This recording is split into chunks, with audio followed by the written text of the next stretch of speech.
if I could just get your your thoughts. I mean, what do you make of these allegations that, you know, they're going to use chemical weapons? The Russians, right? They're being accused of that, and these mobile crematoriums. Because on the one hand, they're saying the Russians are so evil, they just shoot people dead in the street and leave the bodies there. And then at the same time, they're saying they're so sophisticated, they have mobile crematoriums to cover it up. I mean, yeah, hypothetically, both of those things could be true. It's just there. It's, you know, within 2 days of each other. I'm struggling to understand what's going on here. You know, what can we believe and what can't we believe? Well, Russia is a nation that is a signatory to the Geneva Conventions, and has certain duties and responsibilities and obligations, that are created by international humanitarian law.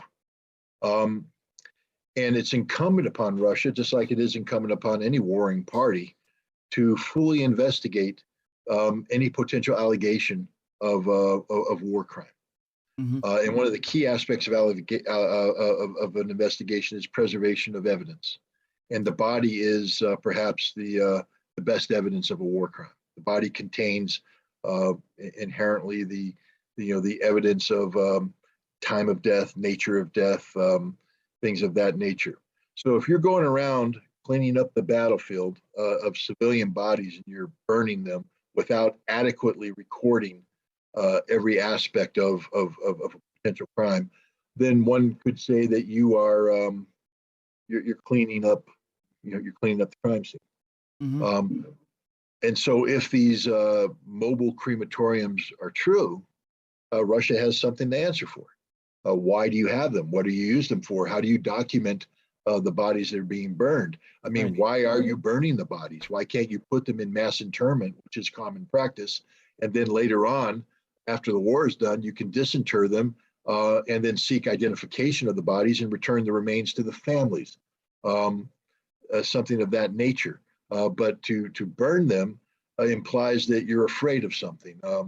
Are you afraid of admitting to your own population the extent of the losses you've suffered on the battlefield? That's why you're burning the bodies of your own soldiers without returning them home. I just can't imagine.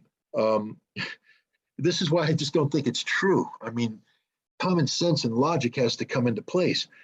Russia is not this is not Boris and Natasha. This is Russia. This is Mother Russia. And what I mean by Mother Russia, this is a nation that has an Orthodox church, deeply religious people. Right. And these are Christian people who don't believe in cremating bodies. They believe in the bodies being buried, and there's a ceremony for returning the body to the earth. And there's a belief that the soul is connected to the body, and if the body is burned in a crematorium, the soul does not go to heaven. So you're asking me to buy into the notion that the Russian government is doing something where they gain no advantage, but they're undermining some very basic fundamentals of their society. So I just think it's an absurdity. And unless somebody has an actual photograph of one of these mobile crematoriums and showing them in operation and providing documentation of why the Russians are doing this, I just have to call it out as BS. Because what they're doing with this story is you're getting a Russian mother now to start to make phone calls. Hey, are you burning my son's body? Is my son's body going to come home? What's going on? And you're creating the potential for, internal dissent. So I think the story is just is total garbage. I don't trust it at face value because it doesn't pass the smell test. It just stinks. The same thing with the chemical weapons. I mean, first of all, what is the origin of this story? Is it that? But I mean, the timing of it. Nobody was talking about the use of chemical weapons when this war first started. Mm-hmm. The only time people started talking about the use of chemical weapons is after Russia took control of biological research facilities and started accusing the United States of the potential of having an offensive biological program. the reaction of the United States at that point was to say, oh no, no. The Russians are saying this because they're planning So it's on carrying out a deflection. biological attack. So we flipped the script and we projected this onto the Russians. And then we expanded that to bring in the Skripals from England and Navalny from Russia, and the allegations of the use of the world's most deadly toxic chemical agent that didn't kill any of them. And now we're saying, and they could, we know they've used chemical weapons in the past, so now they're going to use chemical weapons to make up for their failure on the battlefield.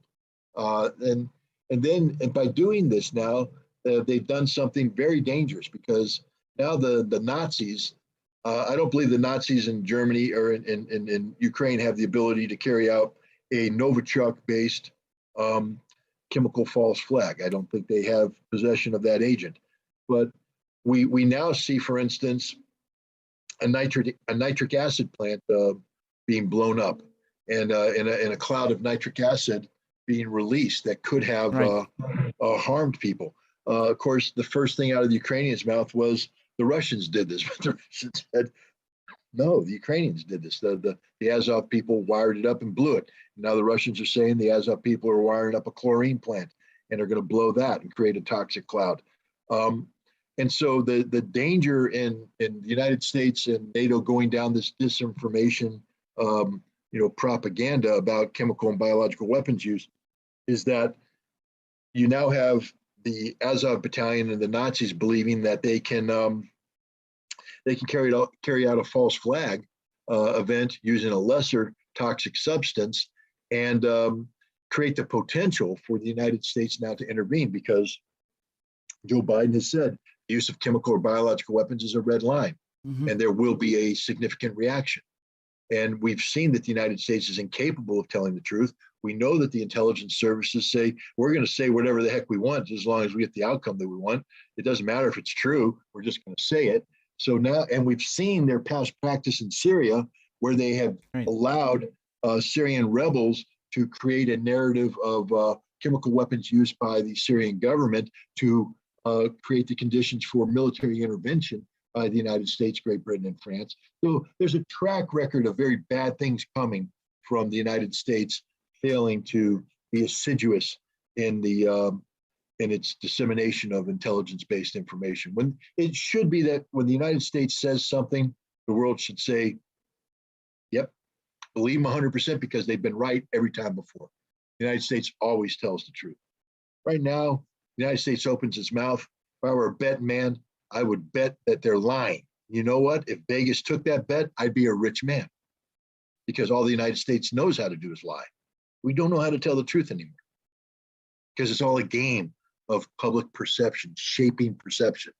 We're afraid of reality. Sometimes reality is complex. Sometimes reality is nuanced. Reality isn't black and white. It's gray. That's okay. Just tell the truth. People are smart enough, once they receive the information, to understand what the right thing to do is. You really don't have to explain it. You just have to be honest with people, trust them, empower them with the information, and they will, by and large, tend to make the right decision. But we don't trust anybody. We want to manipulate everything.